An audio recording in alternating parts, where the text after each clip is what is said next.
State bank of ಇಂಡಿಯಾನವರು special cadre ಆಫೀಸರ್ಸ್ಗಳಿಗೆ ಅರ್ಜಿಗಳನ್ನು ಕರೆದಿದ್ದಾರೆ. ಈ ಸ್ಪೆಷಲ್ ಕ್ಯಾಡರ್ ಆಫೀಸರ್ಸ್ ಎಷ್ಟಿದೆ ಅಂತಂದರೆ 996ಕ್ಕಿಂತಲೂ ಹೆಚ್ಚಿನದಾಗಿ ಇದೆ ಅಂತಿದ್ದಾರೆ. ಇದೊಂದು ಬೃಹತ್ ಉದ್ಯೋಗ ಮೇಳವೇ ಸರಿ ಸ್ಟೇಟ್ ಬ್ಯಾಂಕ್ ಆಫ್ ಇಂಡಿಯಾಯಿಂದ. ಇಲ್ಲಿ ಕರೆದಿರುವಂಥ ಹುದ್ದೆಗಳು 3 ರೀತಿಯಾಗಿದೆ. ಮೊದಲನೇದು ವೆಲ್ತ್ ಸೆಕ್ಷನ್ನಲ್ಲಿ 2 ರೀತಿಯ ಪೋಸ್ಟ್ಗಳಿದೆ. ಒಂದು VP, ಇನ್ನೊಂದು AVP ಅಥವಾ ಸೀನಿಯರ್ ರೀಜನಲ್ ಮ್ಯಾನೇಜರ್ ಅಥವಾ ರೀಜನಲ್ ಮ್ಯಾನೇಜರ್ ಹುದ್ದೆಗಳಿದೆ. ಮೂರನೇದಾಗಿ ಕಸ್ಟಮ್ ರಿಲೇಷನ್ಶಿಪ್ ಎಕ್ಸಿಕ್ಯೂಟಿವ್ ಅಂತ ಹೇಳ್ತಿದ್ದಾರೆ. ಸೊ ಈ 3 ಹುದ್ದೆಗಳಿಗೆ ಸಂಬಳ ನೋಡಿದ್ರೆ ವಾರ್ಷಿಕವಾಗಿ ಕೆಲವೊಂದಕ್ಕೆ 6.2 ಲಕ್ಷ ಇದ್ದರೆ ಮತ್ತೆ ಕೆಲವುದಕ್ಕೆ 44.70 ಲಕ್ಷ ವರ್ಷದ ಸಂಬಳ CTC ಅನ್ನೋದನ್ನು ಅವರು ಹೇಳ್ತಿದ್ದಾರೆ.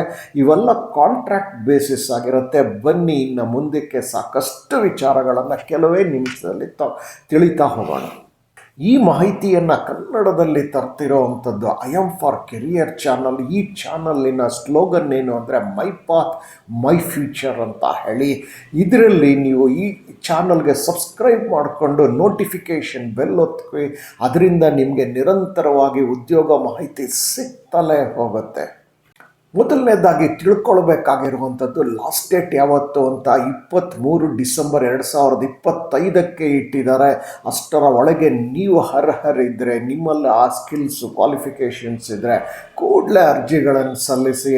ಸಂಖ್ಯೆ ಇದರಲ್ಲೂ ತುಂಬ ಇದೆ ಇಲ್ಲಿ ಪೋಸ್ಟ್ಗಳು. ಹಾಗೆ ಸಂಬಳದ ವಿಚಾರಕ್ಕೆ ಬಂದಾಗ ತುಂಬಾ ಚೆನ್ನಾಗಿದೆ. ಇನ್ನು ಈ SBI ಜಾಬ್ಸಲ್ಲಿ ಮೊದಲನೇದಾಗಿ ತಿಳ್ಕೊಳ್ಬೇಕಾಗಿರೋದು VP ವೆಲ್ತ್ ಅಂತ ಹೇಳಿ ಪೊಸಿಷನ್ ಕೊಟ್ಟಿದ್ದಾರೆ. ಸೀನಿಯರ್ ರೀಜನಲ್ ಮ್ಯಾನೇಜರ್ ಅಂತ ಕಾಣುತ್ತೆ. ಅದಕ್ಕೆ 44.70 ಲಕ್ಷದಿಂದ ಸ್ಟಾರ್ಟ್ ಆಗುತ್ತೆ. ಅದಕ್ಕೆ CTC. ಇದಕ್ಕೆ ಮಾತ್ರ ಕ್ವಾಲಿಫಿಕೇಷನ್ನು ಪೋಸ್ಟ್ ಗ್ರ್ಯಾಜುಯೇಷನ್ MBA ಅಂತ ಕೇಳ್ತಿದ್ದಾರೆ. MBA ಯಾವುದರಲ್ಲಿ ಅಂದರೆ ಬ್ಯಾಂಕಿಂಗ್, ಫಿನಾನ್ಸ್, ಮಾರ್ಕೆಟಿಂಗಲ್ಲಿ ಅಂತ ಹೇಳಿ. ಇದಕ್ಕೆ ಕೆಲವೊಂದು ಸರ್ಟಿಫಿಕೇಟ್ಸ್ಗಳು ನೀವು ಮಾಡ್ಕೊಂಡಿರಬೇಕು ಅಂತಿದ್ದಾರೆ. ಅದು ಯಾವುದು ಅಂದರೆ NISM ಇಂದ VA ಆಗ್ಬೋದು, XXIA ಆಗಿರ್ಬೋದು, CFP ಆಗ್ಬೋದು ಅಥವಾ CFA ಸರ್ಟಿಫಿಕೇಷನ್. ಇವೆಲ್ಲ ಏನು ಅಂದರೆ ಫಿನಾನ್ಸ್ ಪ್ಲಾನಿಂಗು, ಫಿನಾನ್ಸ್ ಅಸಿಸ್ಟೆನ್ಸಿಗೆ ಸಂಬಂಧಪಟ್ಟಿದ್ದಂಥ ಸರ್ಟಿಫಿಕೇಷನ್ಗಳು, ಸ್ಟಾಕ್ಸು, ಶೇರ್ಸ್ಗಳಿಗೆ ಸಂಬಂಧಪಟ್ಟಂಥ ಸರ್ಟಿಫಿಕೇಷನ್. ನೀವಿದು ಫಿನಾನ್ಸ್ದಾಗಿರೋದ್ರಿಂದ ಇದ್ರ ಬಗ್ಗೆ ಒಂದು ಸರ್ಟಿಫಿಕೇಟ್ಸ್ಗಳು ಮಾಡ್ಕೊಂಡಿರಬೇಕು ಅನ್ನೋದನ್ನು ಅವರು ತಿಳಿಸ್ತಿದ್ದಾರೆ. ಜೊತೆಗೆ ಬಹಳ ಮುಖ್ಯವಾಗಿ 6 ವರ್ಷದ ಅನುಭವ ಇದ್ದವರು ಇದಕ್ಕೆ ಎಲಿಜಿಬಲ್ ಅನ್ನೋದನ್ನು ತಿಳಿಸ್ಕೊಡ್ತಿದ್ದಾರೆ. ಬನ್ನಿ ಈಗ ಸ್ಕಿಲ್ಸ್ ಯಾವುದಿದೆ ಅನ್ನೋದನ್ನು ತಿಳ್ಕೊಳ್ಳೋಣ. ಈ VP ವೆಲ್ತ್ SRM ಇದೆಯಲ್ಲ, ಈ ಪೋಸ್ಟ್ಗೆ ಸ್ಕಿಲ್ಸ್ ಅವ್ರು ಏನು ಬೇಕು ಅಂತಾರೆ ಅಂದರೆ ಸ್ಟ್ರಾಂಗ್ ಕಮ್ಯುನಿಕೇಷನ್ ಸ್ಕಿಲ್ಸ್ ಅಂತಾರೆ. ಸ್ಟ್ರಾಂಗ್ ಅಂತಿದ್ದಾರೆ ಇಲ್ಲಿ. ಬರೀ ಕಮ್ಯುನಿಕೇಷನ್ ಇಲ್ಲ, ಸ್ಟ್ರಾಂಗ್ ಕಮ್ಯುನಿಕೇಷನ್ ಜೊತೆಗೆ ಅನಲಿಟಿಕಲ್ ಮತ್ತು ಇಂಟರ್ಪರ್ಸನಲ್ ಸ್ಕಿಲ್ಸ್ ಬಹಳ ಮುಖ್ಯ ಅಂತಿದ್ದಾರೆ. ಇಲ್ಲಿ ಏನಾಗಬೇಕಾಗಿರುತ್ತೆ ಅಂದರೆ ಕೆಲಸ ಅಕ್ವೈರಿಂಗು, ನರ್ಚರಿಂಗು, ಸ್ಟ್ರೆಂಥನಿಂಗ್ ಅಂತ 3 ಇಟ್ಕೊಂಡಿದ್ದಾರೆ. ಅಕ್ವೈರಿಂಗು, ನರ್ಚರಿಂಗು, ಸ್ಟ್ರೆಂಥನಿಂಗು ಎಂಥ ಕ್ಲೈಂಟ್ಸ್ಗಳು ಅಂತಂದರೆ UHNI ಅಥವಾ HNI ಕ್ಲೈಂಟ್ಸ್ ಅಂತ ಅವರು ತಿಳಿಸ್ತಿದ್ದಾರೆ. ಈ UHNI ಅಂತಂದರೆ ಅಲ್ಟ್ರಾ ಹೈ ನೆಟ್ವರ್ಕ್ ಅದು ಇಂಡಿವಿಜುವಲ್ಸ್ ಅಂತಂದರೆ ಅವರಿಗೆ ಒಂದಿಷ್ಟು ಫಿನಾನ್ಸ್ ಅಂದರೆ ಇಷ್ಟು ಆದಾಯ ಇರಬೇಕು ಅಂತಿರುತ್ತೆ, ಇಷ್ಟು ಕೋಟಿ ಆದಾಯ. ಅಂಥವರನ್ನು ನೀವು ಅಕ್ವೈರ್ ಮಾಡುವಂಥದ್ದು, ನರ್ಚರಿಂಗ್ ಮಾಡುವಂಥದ್ದು, ಸ್ಟ್ರೆಂಥನಿಂಗ್ ಮಾಡುವಂಥದ್ದು, ಬಿಸ್ನೆಸ್ ಫಿನಾನ್ಸಿಗೆ ಸಂಬಂಧಪಟ್ಟಂಥದ್ದು. ಸೊ ಹಾಗೆ HNI ಅಂತಾರೆ. ಇವರು ಹೈ ನೆಟ್ವರ್ಕಿಂಗೆಲ್ಲ ಇರ್ತಾರೆ, ಬಟ್ ಅಂದರೆ ಅಲ್ಟ್ರಾ ಹೈ ಇರೋದಿಲ್ಲ, ಬಟ್ ಇವರು ಕರೋಡ್ಪತಿಗಳೇ ಆಗಿರ್ತಾರೆ. ಸೊ ಅಂತಹ ಕ್ಲೈಂಟ್ಸ್ಗಳನ್ನೆಲ್ಲ ನೀವು ಅವರ ಜೊತೆ ಸಂಪರ್ಕ ಹೊಂದಿ ನೀವು ಅವರಿಗೆ ಫಿನಾನ್ಷಿಯಲ್ ಅಸಿಸ್ಟೆನ್ಸು, ಫಿನಾನ್ಷಿಯಲ್ ಪ್ಲ್ಯಾನಿಂಗು ಇದೆಲ್ಲವನ್ನು ನೀಡಬೇಕಾಗಿರುತ್ತೆ. ಸೊ ಇಂತಹ ಹುದ್ದೆಗೆ ಸಂಬಳ ನೀವು ನೋಡಿದ್ರೆ 44 ಲಕ್ಷಕ್ಕೂ ಹೆಚ್ಚಿನದಾಗಿದೆ. ಇನ್ನು 2ನೇ ಹುದ್ದೆಗೆ ಬಂದಾಗ AIA, ಅದು AVP ವೆಲ್ತ್ ಅಂತ RM ಅಂತ ಕರೀತಾರೆ, ರೀಜನಲ್ ಮ್ಯಾನೇಜರ್ ಅಂತೇಳಿ. ಅದಕ್ಕೆ 30.2 ಲಕ್ಷ ಇಟ್ಟಿದ್ದಾರೆ. ಯಾಕೆ ಇದಕ್ಕೆ 30.20 ಲಕ್ಷ ಪ್ರತಿ ವರ್ಷದ CTC ಅಂತಂದರೆ ಇದರಲ್ಲಿ ಎನಿ ಗ್ರ್ಯಾಜುಯೇಷನ್ ನೀವು ಯಾವುದ್ರಲ್ಲಾದರೂ ಮಾಡಿರಿ, ಅದ್ರ ಬಗ್ಗೆ ಅವರು ಕೇಳ್ತಿಲ್ಲ. ಆದರೆ ಪೋಸ್ಟ್ ಗ್ರ್ಯಾಜುಯೇಷನ್ನು ಫಿನಾನ್ಸು, ಮಾರ್ಕೆಟಿಂಗು, ಬ್ಯಾಂಕಿಂಗಲ್ಲಿ ಇರಬೇಕು ಅನ್ನೋದನ್ನು ಅವರು ತಿಳಿಸ್ಕೊಡ್ತಾ ಇದ್ದಾರೆ. ಜೊತೆಗೆ ಸರ್ಟಿಫಿಕೇಷನ್ ಕೋರ್ಸ್ ಅಂತ ನಾನು ಆಗಲೇ ಹೇಳೋದ್ನಲ್ಲ, ಅದು VA ಆಗ್ಬೋದು, XXIA ಆಗ್ಬೋದು, CFP ಆಗ್ಬೋದು, CFA ಸರ್ಟಿಫಿಕೇಷನ್ ಅಂದರೆ finance planning, finance assistant, shares, ಇಂಥದ್ರ ಬಗ್ಗೆ ಎಲ್ಲ ಸರ್ಟಿಫಿಕೇಷನ್ಗಳು ಮಾಡ್ಕೊಂಡಿರೋದು ಬಹಳ ಮುಖ್ಯವಾಗಿ ಇಲ್ಲಿ 3 ವರ್ಷ ಅನುಭವ ಇದ್ದರೂ ಸಾಕು ನಿಮ್ಮದು ಅಂತ ಹೇಳ್ತಿದ್ದಾರೆ. ಇನ್ನು ಸ್ಕಿಲ್ಸ್ ಏನು ಬೇಕು ಅಂತ ನೋಡೋಣ. ಸ್ಕಿಲ್ಸ್ ಇಲ್ಲಿ ಮತ್ತೆ ಇವರು ಸ್ಟ್ರಾಂಗ್ ಕಮ್ಯುನಿಕೇಷನ್ ಸ್ಕಿಲ್ಸ್ ಅಂತಿದ್ದಾರೆ, ಮತ್ತೆ ಅನಾಲಿಟಿಕಲ್ ಮತ್ತು ಇಂಟರ್ಪರ್ಸನಲ್ ಸ್ಕಿಲ್ಸ್ ಬೇಕು, ಅಕ್ವೈರಿಂಗ್, ನರ್ಚರಿಂಗ್, ಸ್ಟ್ರೆಂಥನಿಂಗ್.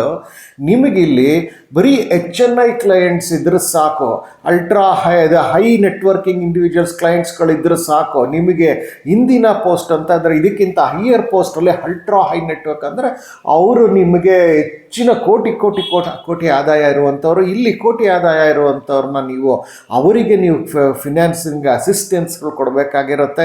ಇನ್ವೆಸ್ಟ್ಮೆಂಟ್ ಬಗ್ಗೆ, ಇನ್ಶೂರೆನ್ಸ್ ಬಗ್ಗೆ, ಎಲ್ಲದರ ಬಗ್ಗೆ ನಿಮಗೆ ನಾಲೆಡ್ಜ್ ಇದ್ದು ಅವರಿಗೆ ಸಹಾಯ ಮಾಡಬೇಕಾಗಿರುತ್ತೆ. ಇದು ಸ್ಕಿಲ್ಸ್ ಆಗಿರುತ್ತೆ. ಇನ್ನು ಬನ್ನಿ, 3ನೇ ಉದ್ಯೋಗ ಯಾವುದು ಅಂತ ಕೇಳೋಣ. 3ನೇ ಉದ್ಯೋಗ ಅಂತಂದರೆ ಕಸ್ಟಮರ್ ರಿಲೇಷನ್ಶಿಪ್ ಎಕ್ಸಿಕ್ಯೂಟಿವ್ ಅಂತ. ಇದಕ್ಕೆ ವಾರ್ಷಿಕ 6.20 ಲಕ್ಷ ಅಂತ ಕೇಳ್ತಿದ್ದಾರೆ. ಇದರಲ್ಲಿ ಯಾವುದೇ ಗ್ರ್ಯಾಜುಯೇಟ್ಸ್ ನೀವು ಅಪ್ಲೈ ಮಾಡ್ಬೋದು. ಇದಕ್ಕೆ ಎಕ್ಸ್ಪೀರಿಯನ್ಸ್ ಕೇಳಿಲ್ಲ ಅಂತಂದರೆ ಫ್ರೆಷರ್ಸ್ ಕೂಡ ನೀವು ಅಪ್ಲೈ ಮಾಡ್ಬೋದಾಗಿದೆ. ಇಲ್ಲಿ ಕಸ್ಟಮರ್ ರಿಲೇಷನ್ಶಿಪ್ ಎಕ್ಸಿಕ್ಯೂಟಿವ್ಗೆ ಸ್ಕಿಲ್ಸ್ ಏನಿರಬೇಕು ಅಂತಂದರೆ ಗುಡ್ ಕಮ್ಯುನಿಕೇಷನ್ ಸ್ಕಿಲ್ ಅಂತ. ನೋಡಿ, ಮೊದಲ 2 ಹುದ್ದೆಗಳಿಗೆ ಸ್ಟ್ರಾಂಗ್ ಕಮ್ಯುನಿಕೇಷನ್ ಸ್ಕಿಲ್ ಅಂತಿದ್ರು. ಇಲ್ಲಿ ಗುಡ್ ಕಮ್ಯುನಿಕೇಷನ್ ಸ್ಕಿಲ್ ಇದ್ರೆ ಸಾಕು. Documentation of financial products etcetera ಇದು ಕೆಲಸ ಇರುತ್ತೆ. ಹಾಗಾಗಿ ಇದ್ರ ಬಗ್ಗೆ ನೀವು ಯಾರ್ಯಾರು ಎಲಿಜಿಬಲ್ ಇದ್ದೀರಿ ನೀವೆಲ್ಲ ಕೂಡಲೇ ಅರ್ಜಿಗಳನ್ನು ಸಲ್ಲಿಸಿ. ಇಲ್ಲಿ ನಾವು ನೋಡಿದಂತೆ 3 ರೀತಿಯ ಹುದ್ದೆಗಳನ್ನು ನೋಡಿದ್ವಿ. ಇದು ಫ್ರೆಷರ್ಸ್ಗಾದರೆ ಇನ್ನೊಂದಕ್ಕೆ 3 ವರ್ಷದ ಅನುಭವ, ಮತ್ತೊಂದಕ್ಕೆ 6 ವರ್ಷದ ಅನುಭವ ಅಂತಂದರೆ ಇವತ್ತಿನ ದಿನ ನೀವು ಯಾರ್ಯಾರು ಕೆಲಸ ಮಾಡ್ತಿದ್ದೀರಿ ಇಂಥ ಹುದ್ದೆಗಳು ಮುಂದೆಯೂ ಬರುತ್ತೆ.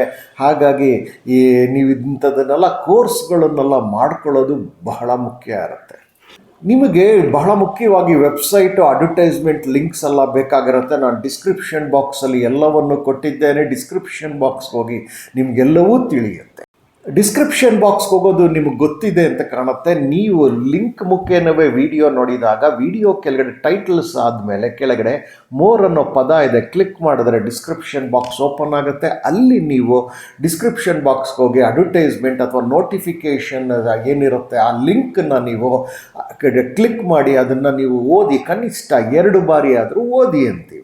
ಈ 2 ಬಾರಿ ಆದರೂ ಓದಿ ಅಂತ ಯಾತಕ್ಕೆ ಕೇಳ್ತೀವಿ ಅಂತಂದರೆ, ನಿಮಗೆ 2 ಬಾರಿ ಓದಿದಾಗ ಅದನ್ನು ಅಪ್ಲೈ ಮಾಡೋದಂಗೆ, ಅರ್ಜಿ ಸಲ್ಲಿಸೋದಾಗೆ, ಸೆಲೆಕ್ಷನ್ ಪ್ರೋಸೆಸ್ ಬಗ್ಗೆ ನಿಮಗೆ ಚೆನ್ನಾಗಿ ಅರ್ಥವಾಗುತ್ತೆ, ಸ್ಕಿಲ್ಸ್ಗಳ ಬಗ್ಗೆ ಅರ್ಥವಾಗುತ್ತೆ, ಏನೇನು ಕೇಳ್ತಿದ್ದಾರೆ, ಸಂಬಳದ ಬಗ್ಗೆ ಸಂಪೂರ್ಣ ಮಾಹಿತಿ ಸಿಗುತ್ತೆ, ವಯಸ್ಸು, ಏಜ್ ರಿಲ್ಯಾಕ್ಸೇಷನ್ಸ್ ಏನಾದ್ರು ಇದೆಯಾ, ಈ ಥರ ಹಲವು ವಿಚಾರದ ಬಗ್ಗೆ ತಿಳಿಯುತ್ತೆ. ಹಾಗಾಗಿ ಅಡ್ವರ್ಟೈಸ್ಮೆಂಟ್ನ ಕನಿಷ್ಠ 2 ಬಾರಿನಾದರೂ ಓದಿ ಅಂತ ಹೇಳ್ತೀವಿ.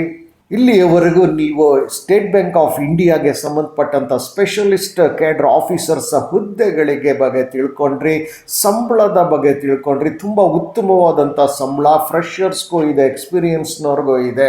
ನೀವು ಯಾರೇ ಇದಕ್ಕೆ ಅರ್ಹರಿದ್ದವರು ಕೂಡಲೇ ಅರ್ಜಿಗಳನ್ನು ಸಲ್ಲಿಸಿ ಇಂಥ ಸರ್ಟಿಫಿಕೇಷನ್ ಕೋರ್ಸ್ಗಳೆಲ್ಲ ಮಾಡ್ಕೊಳ್ಳಿ.